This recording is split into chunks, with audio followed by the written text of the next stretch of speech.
Welcome back to our journey through the fascinating world of That Time I Got Reincarnated as a Slime's Light Novel. Let's continue from the last part, where we left. Once they returned to their room, Mark, Shinji, and Jin collapsed onto their beds, utterly exhausted. Reflecting on their recent defeat on floor 60, they realized how much tougher the challenges had become compared to the previous floors. The encounters were more structured, with formidable adversaries like the Death Lord leading a team of fighters. Despite managing to reach the boss chamber, they found themselves overwhelmed by the defenses and the formidable bosses, including a White King. Feeling lost and uncertain about what to report to Yuki, they discussed their struggles and the overwhelming strength of their opponents. They concluded that the challenges seemed designed to catch them off guard, with each floor increasing in difficulty. The encounter with Alberto, particularly his formidable equipment, left them feeling outmatched and discouraged. Over tea, Mark, Shinji, and Jin talked about how tough floor 60 was and how they couldn't beat the strong enemies there. They knew people were talking about their adventures and wondered how far others had gotten. They guessed that floor 60 was extra hard on purpose and might have a hidden boss.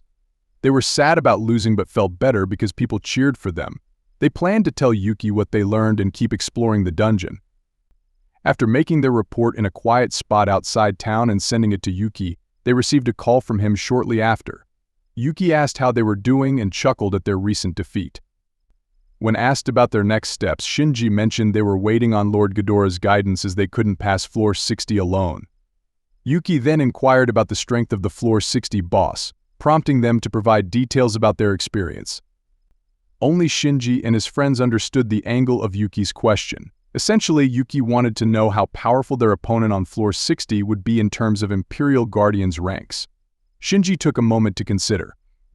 He wasn't interested in climbing military ranks and only served Yuki to repay a debt, preferring to avoid organized crime. Many otherworlders shared this sentiment, leading normal lives without showcasing their strength, making it hard to gauge their true power. I think he'd be in the top 50. Anyone lower wouldn't stand a chance, Shinji replied. Yuki inquired if he referred to Alberto alone, to which Shinji confirmed. He then mentioned his past deployment as an army medic during an anti-archdemon mission, noting similarities in magicule count with the White King they encountered. Yuki recognized it as the Crimson Shore disaster and thanked Shinji for the insight, allowing them to take a break until they regrouped with Lord Ghidorah. With that, the magical call concluded. The Crimson Shore disaster was a terrible event in the history of the Empire. It started when a province rebelled against the Empire and declared independence. Despite being outnumbered, their king resorted to forbidden demon summoning arts to gain an advantage. His court sorcerers summoned the powerful archdemon, which ended up destroying the entire province. The province was tiny, with less than 10,000 people, and couldn't match the Empire's strength. But the king had a strong reason to fight back. An imperial noble wanted to make his daughter, the princess, a concubine. The emperor of the huge empire didn't really care about small places like this. Local nobles were in charge and often misused their power. It was normal for nobles on the edges of the empire to be mean rulers, using the emperor's name. The demon desired the princess of the small kingdom, but the king refused.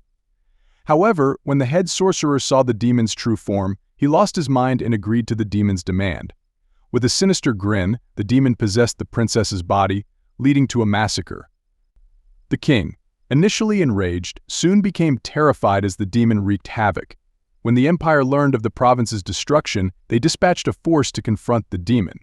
Acting swiftly prevented the situation from escalating further. It could have been the birth of a second Guy Crimson.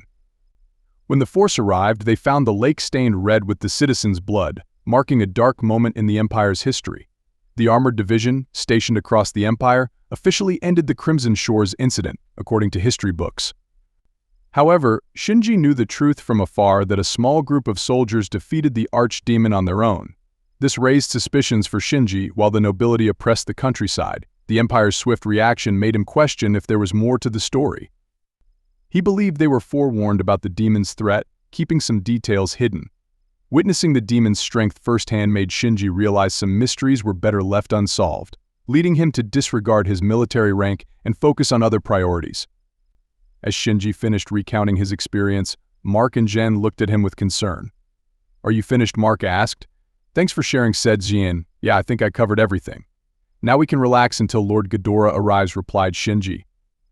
They reflected on Shinji's survival of the Crimson Shore incident, expressing admiration for his decision to play dead and escape. Shinji recounted the horrors of facing an archdemon, describing its terrifying power and the chilling encounter he had with it. Despite the fear it instilled, Shinji emphasized the importance of not dwelling on such overwhelming adversaries. He reminded them that some opponents, like the White King they faced, surpassed conventional measures of strength, emphasizing the complexity of combat beyond sheer power. Understanding this, they acknowledged the need to focus on what they could control, rather than fixating on unbeatable foes. After wrapping up their day, the trio hurried to the Free Guild office to sell their magic crystals and extra equipment before closing time. The guild staff were impressed by the quality of the crystals and the rarity of their equipment, but Shinji's party decided not to shop around for better prices due to their undercover mission. Despite their mission being on hold, they were well funded thanks to their recent earnings. In the army, soldiers received an annual salary paid in advance, with additional bonuses depending on their rank and duties. Mark and Jen were first lieutenants, while Shinji, a major with a medic qualification, earned even more due to his higher rank. This placed them on a much higher pay scale than regular infantry, ensuring financial stability for themselves and their families. A military salary provided a decent income, but living costs in the capital were high. However, having a stable career was invaluable in this world. Yet Shinji's trio realized they didn't need to rely on the army anymore. With their recent earnings from the guild, totaling over 300 gold coins, they were better off financially than a year in the military combined. Plus, they now had access to unique class equipment, a rare opportunity. Despite understanding this, they remained silent as they made their way to their next destination.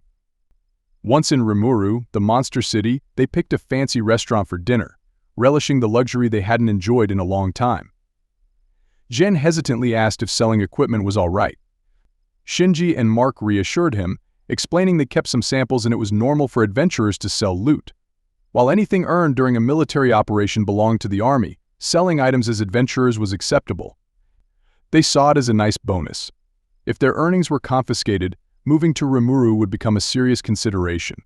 With one gold coin equaling around $1,000, earning money there seemed practical. Shinji mentioned the idea first, and Mark and Jen agreed. Despite the comforts of life in the Empire, the military came with risks. Meanwhile, the dungeon offered everything they could possibly want. They no longer worried about dying, something they weren't sure about at first, but after experiencing it once, they were convinced. With death not a concern, they considered earning in the dungeon and enjoying life in town. Shinji and his friends concluded this, and it seemed like a reasonable choice. Money was meaningless without entertainment, and Rimuru, the monster city, offered plenty.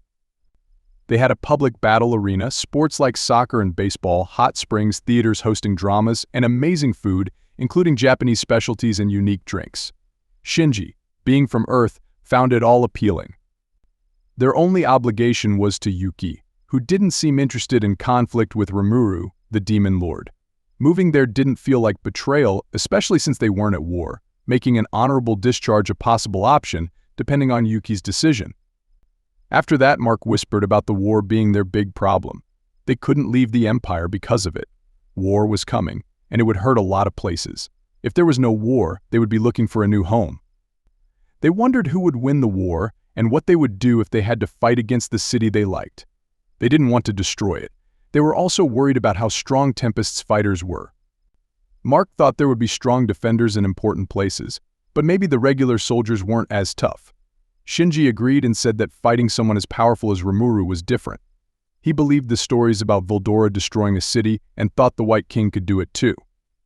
The monsters in Tempest could cause big disasters. Shinji compared archdemons to nuclear weapons because of their powerful magic. He said that in war, usually the side with more soldiers wins, but with such powerful bosses, numbers wouldn't matter.